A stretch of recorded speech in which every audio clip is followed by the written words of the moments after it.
Hi friends, welcome back to our channel. ఈ వీడియోలో ఇంకొక లేటెస్ట్ బ్లౌజ్ డిజైన్ ఏ విధంగా స్టిచ్ చేసుకోవాలో చూపించబోతున్నాను. అయితే దీనిలో మనకి బ్యాక్ నెక్ అనేది చాలా సింపుల్గా ఉంటుంది, హ్యాండ్ డిజైన్ చాలా గ్రాండ్గా ఉంటుంది. సో అందుకనే హ్యాండ్ డిజైన్ ఏ విధంగా స్టిచ్ చేసుకోవాలో చూపించబోతున్నాను. ఫస్ట్ మనము హ్యాండ్ మార్కింగ్ అనేది ఇలా చేసేసుకున్న తర్వాత సెంటర్ మార్క్ చేసుకోవాలి కింద. నెక్స్ట్ ఈ సెంటర్ దగ్గర నుంచి 1/2 ఇంచ్కి పాయింట్ చేసుకోవాలి. నెక్స్ట్ ఈ 1/2 ఇంచ్ దగ్గర నుంచి 1.5 ఇంచ్కి పాయింట్ పెట్టుకోవాలి. తర్వాత ఆర్మ్ హోల్ డౌన్ దగ్గర నుంచి 1 ఇంచ్కి ఇలా కిందకి పాయింట్ పెట్టుకోవాలి. నెక్స్ట్ ఈ పాయింట్ దగ్గర నుంచి ఇక్కడ మనం 1/2 ఇంచ్ దగ్గరికి పాయింట్ పెట్టుకున్నాం కదా, అక్కడికి ఇలా క్రాస్గా లైన్ డ్రా చేసుకోవాలి, లెఫ్ట్ సైడ్ రైట్ సైడ్ కూడా. తర్వాత లైన్స్ డ్రా చేసుకోవడానికి ఈ ఫస్ట్ లైన్ నుంచి 1.5 ఇంచ్ గ్యాప్తో ఇలా పాయింట్ పెట్టుకుని నెక్స్ట్ లైన్ డ్రా చేసుకోవాలి. ఇలా అన్ని లైన్స్ కూడా 1.5 ఇంచ్ గ్యాప్తో డ్రా చేసుకోవాలి.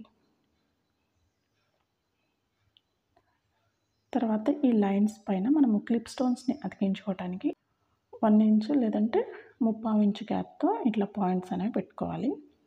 ఇక్కడ తర్వాత నేను సీక్వెన్స్ చిన్న సైజు యూజ్ చేస్తున్నాను కాబట్టి ఒక 3/4 ఇంచ్ గ్యాప్ పెట్టుకుంటున్నాను. మీరు పెద్ద సైజు సీక్వెన్స్ యూజ్ చేసుకుంటే కనుక 1 ఇంచ్ గ్యాప్ పెట్టుకోండి.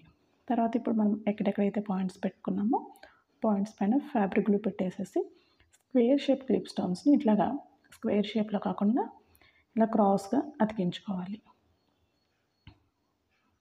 అలానే ఈ సైడ్ లైన్స్ పైన కూడా ఇలా క్రాస్గా అతికించుకోవాలి క్లిప్ స్టోన్స్ని. ఫ్యాబ్రిక్ గ్లూ డ్రై అయిపోయిన తర్వాత నెక్స్ట్ ఇక్కడ బార్డర్ స్టిచ్ చేస్తున్నాను. బార్డర్ ఇక్కడ జరీ థ్రెడ్తో డబల్ చైన్ స్టిచ్ వేస్తున్నాను.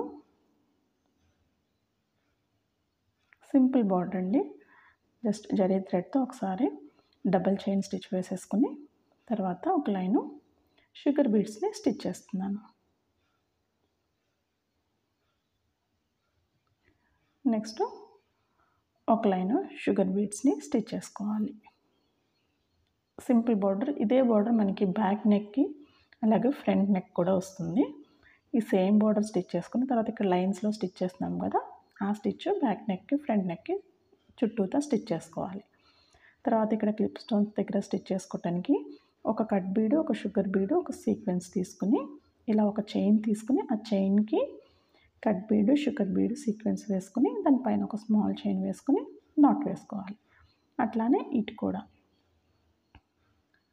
లెఫ్ట్ సైడ్ రైట్ సైడ్ కూడా ఈ విధంగా క్రాస్గా స్టిచ్ చేసుకుని తర్వాత సెంటర్లో నుంచి ఇలా చైన్ తీసుకుని ఆ చైన్కి ఇలా బీడ్స్ వేసుకుని పైన ఒక స్మాల్ చైన్ వేసుకుని తర్వాత నాట్ వేసుకోవాలి. ఇలా బుటీలాగా ఈ క్లిప్ స్టోన్స్ మధ్యలో బీడ్స్తో ఇలా స్టిచ్ చేసుకోవాలి.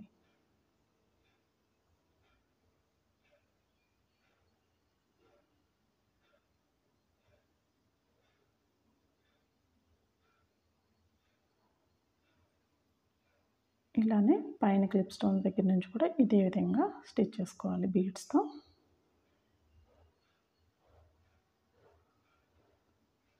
సో చైన్ తీసేటప్పుడు ఆ క్లిప్ స్టోన్ దగ్గర నుంచి తీసుకోవాలి, గ్యాప్ లేకుండా.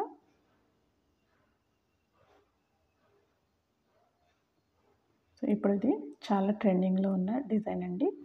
So back neck front neck అయితే చాలా సింపుల్గా ఉంటుంది. ఇక్కడ మనము స్టిచ్ చేసిన బార్డర్ వస్తుంది. తర్వాత ఇప్పుడు ఏదైతే లైన్ డ్రా చేస్తున్నామో స్టిచ్ చేస్తున్నామో ఆ స్టిచ్ బ్యాక్ నెక్కి ఫ్రంట్ నెక్కి చుట్టూతో వస్తుంది. సింపుల్గా ఉంటుంది బ్యాక్ నెక్ ఫ్రంట్ నెక్. తర్వాత హ్యాండ్ అయితే మాత్రం చాలా గ్రాండ్గా ఉంటుంది, చాలా బ్యూటిఫుల్గా ఉంటుంది.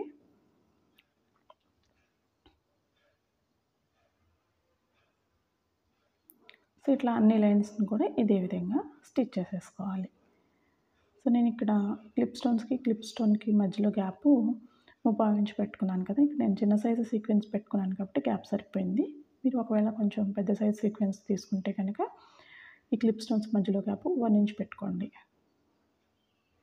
ఇలా అన్ని లైన్స్ స్టిచ్ చేసేసుకుంటే మనకి హ్యాండ్ డిజైన్ అనేది రెడీ అయిపోతుంది. సో మొత్తం స్టిచ్ చేసుకున్న తర్వాత మనకి హ్యాండ్ డిజైన్ అయితే ఇలా చాలా బ్యూటిఫుల్గా ఉందండి, చాలా గ్రాండ్గా ఉంటుంది. సో ఈ వీడియో మీకు నచ్చినట్లయితే తప్పకుండా లైక్ చేయండి. మన ఛానల్ని ఇంకా సబ్స్క్రైబ్ చేసుకోకపోతే తప్పకుండా సబ్స్క్రైబ్ చేసుకోండి. Thank you friends, thank you for watching.